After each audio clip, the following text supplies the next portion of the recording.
Welcome to hole number 1 of the All-Star Tournament. Now, by far and above, the most popular way to play this hole is over here on the left-hand side. 4.5 top, 2 bars of right spin. You'll see I'm using a power 3 ball, that Titan, and we're going to be going max over power. Now, I am in a little bit of a headwind situation, and even still, this power 3 ball will be enough. Now, if you need to, a direct headwind, or you don't feel comfortable going max over power, you can definitely play a P5 ball here, but I don't think it's really necessary. A Kingmaker here would probably be more than enough. Now, double great right, you'll see we do clip the right-hand side, and we are very close to the right-hand side of that second fairway. However, it gives us nice room, I would say, to hit perfect and add a tiny bit of baby right curl, and we're going to be all right. Hole number 2, this is probably my favorite par 3 and the best chance for a drop. I set up here with the Goliath and a Navigator ball. We're going to give this one 1 bar of backspin and 10% mid adjustment. It's just that straightforward. I want to give a shout out to my friend Hammer and Hank Morris from On the Screws Golf. He is the one who showed me for the first time to play this hole in this manner. Trying to bounce it from the left and from the right here is really difficult. I recommend going right at it. If you've got a shorter driver, use a longer ball. Get this one up here. It gives you a very good chance to get it in the hole. Hole number 3, this par 5, I prefer to play this one right down the middle. 4.5 bars of topspin here with my extra mile and a Titan. And you can see that I'll have the second bounce just onto the fairway. And indeed, I am playing this into a headwind as well, just to demonstrate that it's not always the tailwind, to get things done. I do get this one just kind of touching the bottom over power. Nothing crazy. Don't break the circle or anything. Just enough to compensate for that wind push. So clean bounce, I hope. It looks like it anyway. And over that rough is the important detail there. And you'll see from this position, we have a really nice straight shot to the pin. Second shot with the long iron. I've got the backbone. It's just a kind of a favorite for me. You can use the Goliath, whatever you like. 3 bars of backspin here and 20% mid distance seems to be the elevation getting me the closest. It's tough to dial in the longer holes when you're using the practice mode and the wind changes every single time. So the idea of the video is to really get you to understand the hole from a higher level perspective, to sort of determine the routes and techniques that you will play in different wind conditions. So when the tournament goes live, you can make good choices, get those booms. Woo, just about, baby. We'll see you on number 4. Hole number 4, this is a classic hole for me. I'm setting up here with an extra mile and a Titan ball, and as you can see, even in the headwind, I'm looking to get this one over. 4.5 top, 2 bars of left spin, and yeah, I'm going to max overpower this. And do I adjust it into it? No, I just grip it. I'm going like with max curl for this club, which is like just about a full ball of curl. Depending on the wind, in your clubs, you might have to use a little bit more, a little bit less. But the idea here, bouncing once, twice, getting it as close to the green as possible. And as you can see, from here, anytime you can put yourself in wedge range, we are talking about a must eagle hole. Because in tailwind, that shot's even easier, and you can get this one to the green. So checking it out, I'm going to play this about mid-distance. Now, the Endbringer is typically played with 20%. This is a level 3, and this shot played here really nicely at 15% mid. So if you have a higher level Endbringer, stick to your 20% rule, but this one is kind of downhill a little bit, as you can see, and I am at a bit of distance, so I had to make that little slight tweak. It's probably only a 0.1 difference, but nonetheless, just to point it out to you, all good, get in the hole, come on, baby.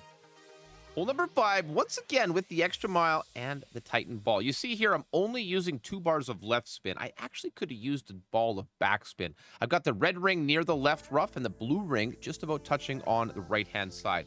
Just to give you a little bit of a landmark there. I'm going to adjust 10% max here, and I'm not doing anything fancy. You don't need to use massive overpower. You don't need to do anything. I'm playing this one for the sniper to find the little funnel on the green. It's a bit finicky.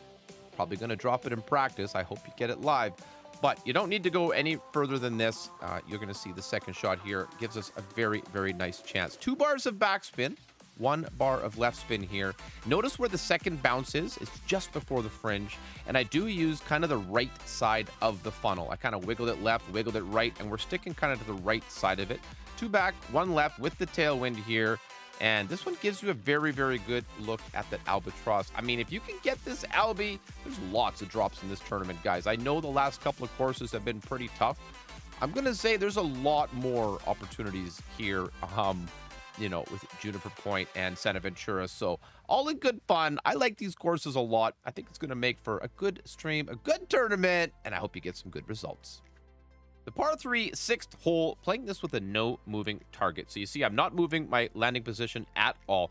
Anywhere from like 1 to 1.5 bars of backspin here and 1 bar of left spin is what I've been working with. And with the backbone, if ever in doubt, try 1-to-1 with this club, okay? I've had a ton of results with it, especially just before I quit streaming Rookie. I used to drop 1-to-1 backbone shots all the time. Now, in this hole, you have to be dialed in to the tournament win. And once we are, this is going to be a very, very consistent drop for many, many people. This one here, you'll see I get play demicked just a little bit, but I really believe that this is going to be the way to go and a good chance for everyone. Hole number 7, this is another short par 4, basically a must eagle here. I'm going 4.5 back, 2 bars of right spin. Now, the tip of the second bounce, take a look how it's right on the edge of the bunker, and there, see how it straightens out?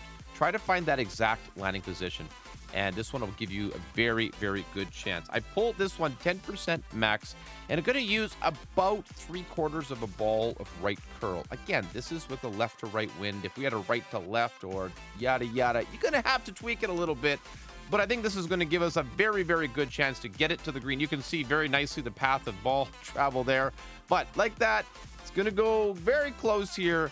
And just be careful, the putts on this green, if you go too long, they can be very, very dicey. In fact, I think I'm going to show you that putt now. There it is. Yeah, just to kind of give you an idea how much of a slope this is and how it can be a challenge. If you're having a trouble sticking on the green, let it get to the fringe and chip it in. Hole number 8, this par 3, I know there's a rough bump, I know there's little bounce up shots, but I've always loved playing from this little island. I give it 4 bars of backspin, 1 bar of left spin, and I'm adjusting this one 20% min. And, it's a really consistent shot. I don't quite get this one to go, but I think that for every player, this is an approachable method. And yes, David, I thought of you when I got this shot together. And I think, if you want to go for that rough bump, clearly it's very straightforward. It's like right in front of the hole. And I mean, yeah, will I play it in the tournament? Probably. We've got to have some fun with some fun bounce shots once in a while. Look at this one. Look at that one. Just about. Come on. Hole number 9. This one can be tough, okay? Make no mistake about it. Study this drive and be careful. 2 back, 2 left, tighten in the extra mile. I got that red ring just touching the rough on the bottom. And you can see that the ball guide is just to the left of that little kidney-shaped bunker. 10% max is the push here, or the pull, depending how you do it. And I'm going 3/4 of a ball of left curl with the EM6. That's max left curl there. And you'll see this one comes in very, very nicely. In Rookie, don't be the hero here. Get your eagle and get out of here, okay? Second shot with the big dog, negative 10% max, very much uphill on this play. 3 bars of backspin, 0.5 bars of right spin here. And guys, it's been an absolute privilege to be here making this video, and I hope you're enjoying it. Please don't forget to subscribe to the channel and hit that thumbs up button before you head on out. I love playing this game with you all, and I hope we can continue doing it for a very long time. So clean negative 10 max adjustment. I do give this one some curl, like half a ball of right curl. Like I said, don't get crazy here unless you're playing with really high level clubs, but that backspin is enough to check it up here. Gonna roll right back to the pin. As you can see, this is a very makeable putt. Good luck in the All-Star Tournament. Thank you for watching. Have a beautiful day.